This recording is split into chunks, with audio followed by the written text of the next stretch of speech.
की टैब में हम लोगों ने अस्सलाम वालेकुम जनाब। जी जनाब, डाटा की टैब हम पढ़ रहे हैं और डाटा की टैब में हम लोगों ने text to column, flash fill, remove, duplicate देख लिया। अब एक बड़ा मज़े का ऑप्शन होता है जिसे हम कहते हैं data validation. Data validation basically is something कि आप एक सेल में क्या क्या डाटा एंटर कर सकते हैं। What is the valid data that you can enter into a cell, right. For example ये एक सेल है हमारा, इसको मैं हाईलाइट कर देता हूँ ताकि आपको याद रहे कि हम लोग इस सेल की बात कर रहे हैं। इसके बॉर्डर भी लगा देते हैं which is like this, all border. लें जी, इस सेल में मैं आइडियली इस वक्त बाय डिफॉल्ट क्या एंटर कर सकता हूँ। I can enter any type of data whatever I want to write in this cell. मैं डेट लिख सकता हूँ, टाइम लिख सकता हूँ, कोई नंबर लिख सकता हूँ, टेक्स्ट लिख सकता हूँ, अल्फान्यूमेरिक डाटा लिख सकता हूँ। लेकिन कभी कभार ऐसे होता है कि हम लोगों को ज़रूरत होती है इस चीज़ की कि हम फिक्स कर दें कि सेल के अंदर क्या लिखा जा सकता है और क्या नहीं लिखा जा सकता। तो ये फंक्शनैलिटीज़ हम लोग डाटा वैलिडेशन से करते हैं, राइट। डाटा वैलिडेशन के अंदर सबसे पहली ऑप्शन है जी डाटा वैलिडेशन। आप इस पर क्लिक करेंगे तो data validation dialog box open हो जाएगा, विच इज़ जस्ट लाइक कि आप इस डाटा में क्या अलाउ करेंगे, आप इस सेल में क्या अलाउ करेंगे। तो अभी करेंटली अलाउ के नीचे लिखा हुआ है any value, so you can type any value in this cell. जब आप इसके ऊपर क्लिक करते हैं तो आपके पास कुछ ऑप्शंस नजर आती हैं। For example whole number. Whole number का मतलब यह है कि आप एक नंबर ही एंटर कर सकते हैं इस सेल में। इसका क्या मतलब है? इसका ये मतलब है कि अगर आप इस सेल में कोई टेक्स्ट लिखना चाहेंगे तो वो नहीं लिख सकते। क्या कोई डेट लिखना चाहें तो वो लिख सकते हैं हम इस सेल के अंदर? सोचें ज़रा, जो डेट होती है क्या वो एक नंबर नहीं होता? जी बिल्कुल, वो एक नंबर होता है। तो you can write a date in this cell as well, right. लेकिन क्या आप यहाँ पे टाइम लिख सकते हैं? तो हमने बात की थी कि जो टाइम होता है वो actually fraction of A number होता है, डेसिमल्स में होता है। तो you can not enter a time here, right. Okay, तो होल नंबर हमने सेलेक्ट कर लिया। अच्छा, होल नंबर के आगे लिखा हुआ है इग्नोर ब्लैंक्स। इसका ये मतलब है टिक हुआ हुआ है, इसका मतलब ये है कि यू कैन इग्नोर ब्लैंक। आप इस सेल को खाली छोड़ सकते हैं, लेकिन अगर आपने इसको अनटिक कर दिया तो इस सेल में आने के बाद आप इस सेल को खाली नहीं छोड़ सकेंगे।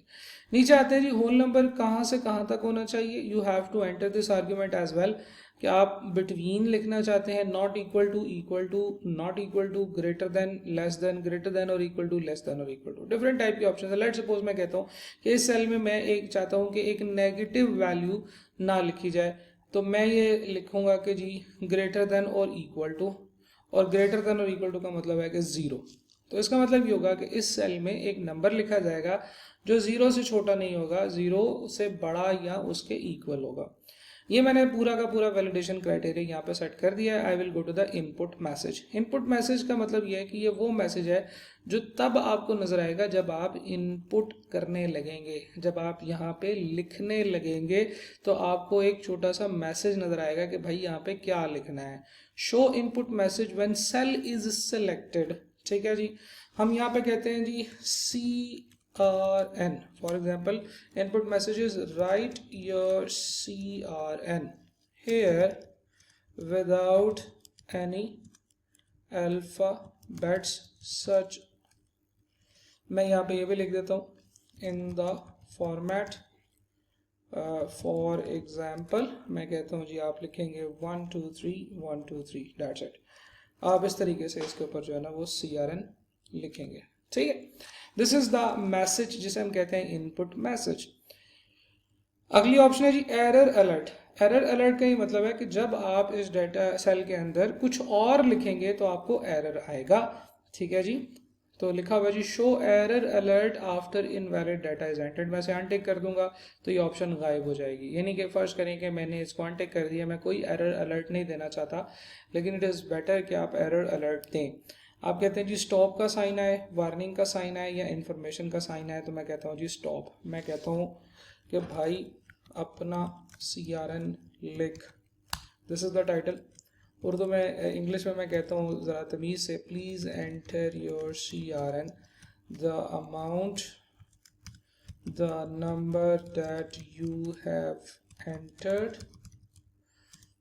Does not look like a CRN, right?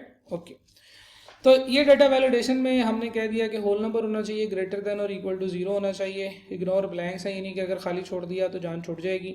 Input message में ये लिख दिया, एरर अलर्ट में ये लिख दिया, ओके कर दिया। ठीक है जी। लेट सपोज कि मैं किसी और सेल में हूँ तो कोई मसला नहीं, जैसे मैं सेल पे क्लिक करूँगा तो ये वो मैसेज है जिसे हम इनपुट मैसेज कहते थे, ये आ गया कि CRN लिखना है। लेट सपोज कि मैं CRN लिखता हूँ अपना 901, ठीक है, तो 90145 दिस इज द CRN जो कि मैंने लिख लिया। लेकिन अगर मैं फर्स्ट करें लिखता हूँ CRN 90145 तो ये मुझे एरर मैसेज देगा कि जिस पे लिखा हुआ है भाई अपना CRN लिख, please enter your CRN, the number that you have entered does not look like a CRN। Okay, retry में मैं एक CRN लिखता हूँ जो कि ये है। ठीक है, CRN जो है वो मैं बड़ा सा करके भी लिख सकता हूँ जो कि लिखा जाएगा, हालांकि CRN जो है वो पॉसिबल इस तरह से नहीं है।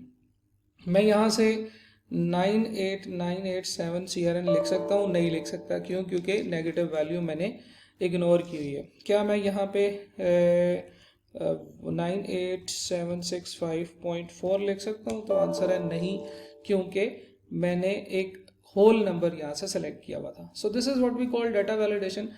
अब आई होप कि आपको डाटा वैलिडेशन तो सारी समझ आ गई। अब इसमें डिफरेंट वेरिएशंस देख लेते हैं। अगर होल नंबर है तो मैं ये भी कह सकता हूँ कि बिटवीन में मैं ये क्या करता हूँ, मैं इसको लिखता हूँ, क्योंकि CRN जो है वो हमारे 6 डिजिट्स होते हैं, तो मैं इसे कहता हूँ कि जी आप 1 1 2 3 4 5 6 से लेकर 9 1 2 3 4 5, ठीक है जी, यहाँ से यहाँ तक आप जो है ना, यानी कि आप 1 लाख से लेकर 9,99,999 तक की वैल्यू एंटर कर सकते हैं। इसको मैं ओके करता हूँ। तो अब ज़रा आप गौर से देखें। अच्छा, जब डाटा वैलिडेशन आप अप्लाई करते हैं तो उसमें पहले से अगर कुछ लिखा हुआ है तो और वो गलत है तो फिर उससे फ़र्क नहीं पड़ता, लेकिन उसके बाद आप वही चीज़ दोबारा लिखेंगे तो आपको इजाज़त नहीं मिलेगी। तो लेट सपोज कि एक बच्चे ने अपना CRN लिखा है 123 6 डिजिट CRN नॉर्मली होते हैं, चल जाएगा। लेकिन अक्स को CRN लिखते हुए गलती लग गई कि एक डिजिट उसका मिस हो गया, तो वो फ़ौरन से आपको एरर मैसेज देगा, या कोई डिजिट उसने एक्स्ट्रा लिख दिया तो भी आपको एरर मैसेज देगा। तो हम इसमें डाटा वैलिडेशन के अंदर डाटा की डिफरेंट वैलिडेशंस लगा सकते हैं कि यार इससे लेकर इसके दरम्यान में होना चाहिए। अच्छा जी, तो आई एम श्योर कि अब आपको समझ आ गई होगी कि किस तरीके से हम लोग डाटा वैलिडेशन को सेलेक्ट करते हैं। अब डाटा वैलिडेशन की डिफरेंट वेरिएशंस का जिक्र करते हैं। फॉर एग्जांपल डाटा वैलिडेशन के अंदर आप जाते हैं, आपने सेल सेलेक्ट किया हुआ है और इनपुट मैसेज जो है इसको मैं ऑफ कर देता हूँ, तो इनपुट मैसेज आपको नज़र नहीं आएगा। वैलिडेशन के अंदर आपके पास डिफरेंट ऑप्शंस है, होल नंबर के अलावा डेसिमल की ऑप्शन होती है, और फिर इसमें एक बड़ी मज़े की ऑप्शन होती है जिसे हम कहते हैं लिस्ट। जब आप लिस्ट को सिलेक्ट करते हैं तो वो आपसे पूछेगा बताओ लिस्ट का सोर्स किधर है। ठीक है जी, लिस्ट का सोर्स किधर है, यानी कि किस जगह पे लिस्ट है। अच्छा, बेसिकली क्या होता है कि सेल्स के अंदर फिक्स कर दिया जाए कि सिर्फ इन्हीं में से कोई डाटा आ सकता है, तो उसे हम कहते हैं कि डाटा वैलिडेशन लिस्ट में आ गई है। फॉर एग्जांपल मैं सोर्स पे क्लिक करता हूँ और मैं यहाँ से कोई भी एक रैंडमली जगह सेलेक्ट कर लेता हूँ। मैं कहता हूँ जी A1 से लेकर A10 तक में जो कुछ लिखा होगा सिर्फ वो ही इस डाटा में सेल में एंटर किया जा सकता है। और यहाँ पे आपको एक और बड़ी मजे की ऑप्शन नजर आएगी जिसे हम कहते हैं इन सेल ड्रॉप डाउन। अब ये इन सेल ड्रॉप डाउन क्या होता है, सेल के अंदर एक ड्रॉप डाउन मेन्यू बन जाता है, आप उस पे क्लिक करते हैं तो जो ऑप्शंस होती हैं वो आपको नजर आ रही होती हैं। आप ओके करते हैं तो आप गौर से देखें, यहाँ पे आपके पास एक इन सेल ड्रॉप डाउन बन गया। इसके ऊपर क्लिक करेंगे तो आपको एक खाली लिस्ट नजर आएगी। क्यों? क्योंकि ये लिस्ट जिस रेंज को रेफर कर रही है वो रेंज अभी खाली है। तो क्यों ना मैं इसको हल्का सा कलर दे दूं ताकि आपको आइडेंटिफिकेशन रहे कि भाई इस यहाँ पे जो कुछ लिखा होगा वो यहाँ पे इस सेल में आप एंटर कर सकते हैं। तो जनाब मैं यहाँ पे कुछ लोगों के नाम लिख लेता हूँ। फॉर एग्जांपल अली, आसिफ, नासिर और जैद, जैन, ज़ुहैब, कासिम, और एक या दो रोज़ में छोड़ देता हूँ, कासिम के अब्बा का नाम भी लिख लेते हैं। ठीक है, यानी कि कहने का मतलब ये है कि डिफरेंट टाइप के जो वैल्यूज़ हैं वो आपने लिख दिए, और इसके बाहर भी एक नाम लिख लेते हैं, फॉर एग्जांपल जहाँ ज़ेब, राइट। अच्छा जी, आप जब देखें कि सेल के नीचे जो डाटा आपने लिखा था वो तो चलें कॉपी हो गया, लेकिन जब आप इस सेल पे आएंगे आप देखें कहीं और पे क्लिक किया हुआ तो सेल पे ड्रॉप डाउन मेन्यू नज़र नहीं आ रहा। But if you click on the cell and you click on this list, तो आपको वो तमाम नाम नज़र आएंगे जो कि इधर लिखे हुए हैं, और उसी तरतीब से, और इवन जो 2 सेल्स आपने खाली छोड़े हैं वो 2 भी आपको नज़र आ रहे हैं। You can click on this, तो वैल्यू एंटर हो जाएगी। ठीक है, अच्छा फॉर एग्जांपल अच्छा एक सेल को जब आप कॉपी करके जिसके अंदर आपकी कोई डाटा वैलिडेशन लगी है तो आप उसे नीचे भी मूव कर सकते हैं। तो आपने ऊपर से नीचे उसको सिलेक्ट करके मूव कर दिया है, तो now this is the cell जिसमें आप लिख सकते हैं। For example you type something which is not in the list, तो आपको एरर आ जाएगा। ये वही एरर आएगा जो आपने एरर में सेलेक्ट किया होगा। अभी तो हम वही एरर लेकर चल रहे हैं, एरर अपडेट नहीं किया, एरर मैसेज, तो आपका जो भी एरर मैसेज होगा वो यहाँ पे आपको नज़र आ जाएगा। क्या आप स्पेस एंटर कर सकते हैं? नहीं एंटर कर सकते। क्या आप जहाँ जेब लिख सकते हैं? नहीं लिख सकते। क्यों? क्योंकि वो रेंज से बाहर है, जो रेंज आपने सेलेक्ट की थी उसके अंदर। जब भी आप किसी सेल में आते हैं, आप उस सेल में आके आल्ट और डाउन एरो प्रेस करेंगे। So this is the keyboard shortcut to open the list, जो कि इस सेल के अंदर जो है ना वो आपने जो रेंज सेलेक्ट की है ड्रॉप डाउन की, वो सिलेक्ट कर सकते हैं आप। इस सेल में आप आए और यहाँ पे आपने अली पे क्लिक किया। ठीक है, ये नहीं कि आप जब एक सेल को सिलेक्ट करके नीचे कॉपी पेस्ट करते हैं तो उसके ऊपर उसकी जो सारी फॉर्मेटिंग्स हैं उसके साथ साथ उसके जो डाटा वैलिडेशन है वो भी कॉपी पेस्ट हो जाती है।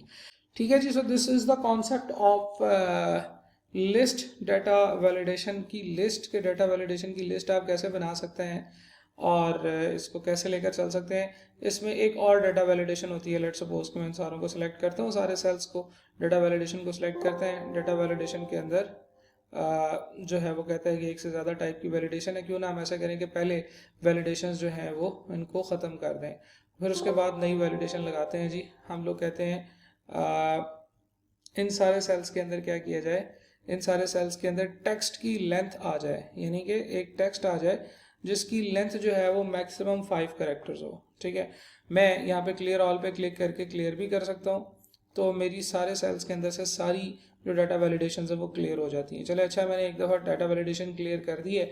अब मैं यहाँ पे मिनिमम 5 कैरेक्टर्स जो है ना वो मैक्सिमम मैं एंटर कर सकता हूँ, यानी कि किसी भी एक सेल के अंदर 5 कैरेक्टर्स एंटर किए जा सकते हैं। अगर किसी सेल के ऊपर डाटा वैलिडेशन लगाते हैं, उसमें उससे पहले कोई डाटा मौजूद है तो उसके ऊपर डाटा वैलिडेशन अप्लाई नहीं होती। आप नया डाटा एंटर करते हैं तो डाटा वैलिडेशन अप्लाई होती है, because data validation relates to the entry of data. For example मैं इसमें एक टेक्स्ट लिखता हूँ जिसमें एक कैरेक्टर है वो ओके हो जाएगा, एक टेक्स्ट जिसमें 2 कैरेक्टर्स है वो भी ओके हो जाएगा, एक टेक्स्ट जिसमें 3 कैरेक्टर्स है वो भी ओके हो जाएगा, 5 वाला भी ओके हो जाएगा।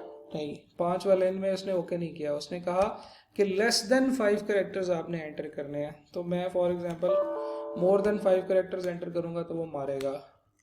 ठीक है जी, 1 2 3 4 कैरेक्टर्स तक एंटर करूंगा तो वो मान जाएगा, लेकिन जैसे ही मैं 5वां कैरेक्टर्स एंटर करने लगूंगा वो कहेगा भाई इस सेल में आप ये डाटा एंटर नहीं कर सकते। ठीक है जी, so this is how you apply different type of data validation. Data validation को रिमूव करने का तरीका ये होता है कि सेल को सिलेक्ट करें, डाटा वैलिडेशन के अंदर जाएं और यहाँ पे आपको नीचे क्लियर ऑल की ऑप्शन नजर आएगी, जिससे सेल के ऊपर सारी डाटा वैलिडेशन जो है वो क्लियर हो जाएंगी।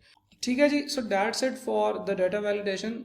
अब आप इसकी प्रैक्टिस करें, इसको समझें, इसकी जो एडवांस ऑप्शंस हैं, वैसे तो हमने इसको सारा ही तकरीबन डिस्कस कर लिया है, तो आई होप कि आपको समझ आया होगा। Thank you.